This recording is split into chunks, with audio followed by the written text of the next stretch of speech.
नमस्कार, जय शिवराय। आज मी तुम्हाला माझे आवडते पुस्तक श्यामची आई यावरती वक्तृत्व म्हणून दाखवणार आहे। मुळात वाचता येणं ही बाबच लाख मोलाची आहे।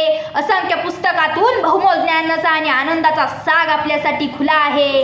ज्याची ज्ञान कक्षा रुंदावते त्याच्याच विचार प्रक्रियेला चालना मिळते। वक्ते, श्रोते, रसिको, मी कुमारी अक्षदा उमेशचंद्र खेडकर आपल्यासमोर विषय मांडते। माझे आवडते पुस्तक श्यामची आई।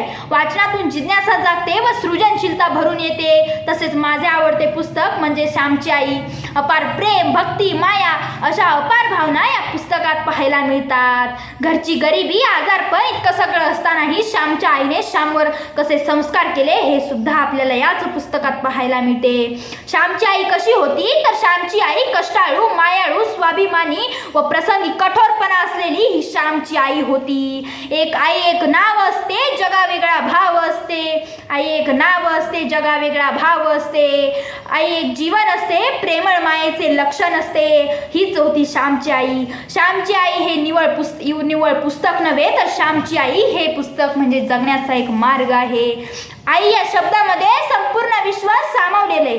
अहो, जगात अनेक लोक भेटतील पण आई कधीही भेटणार नाही। पुष्कळ वेळा मनुष्याचा मोठेपणा हा त्याच्या आई बापावर अवलंबून असतो। आई देह देते व मनही देते। आई देह देते व मनही देते। जन्मास घालणारी ही तीच व ज्ञान देणारी ही तीच व एका व्यक्तीच्या आयुष्यातील पहिला गुरु म्हणजे देखील आईच होय। एकदा आंघोळ केल्यानंतर तळव्यांना घाण लागेल म्हणून श्यामने आईच्या लुगड्याचा पदर पसरण्यास सांगितले। आई त्याचे ओले तळवे पुसत म्हणाली, बाळा जसं पायाला घाण लागू नये म्हणून जपतोस तसेच मनाला घाण लागू नये म्हणून जप हो। हेच होते श्यामच्या आईचे संस्कार व हीच होती श्यामच्या आईची शिकवण। एकदा श्यामने म्हणायला सुरुवात केली, माझ्या आईचे माहेर फार श्रीमंत नव्हते तर सुखी होते। माझ्या आईचे वडील फार कर्मठ व धर्मनिष्ठ होते। माझी आई सर्व भावंडात मोठी होती। असं श्यामने गुणगुणायला सुरुवात केली।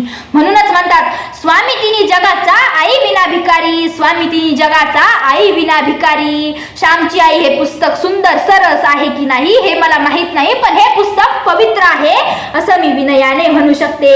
हे पुस्तक पवित्र आहे असं मी विनयाने म्हणू शकते। धन्यवाद।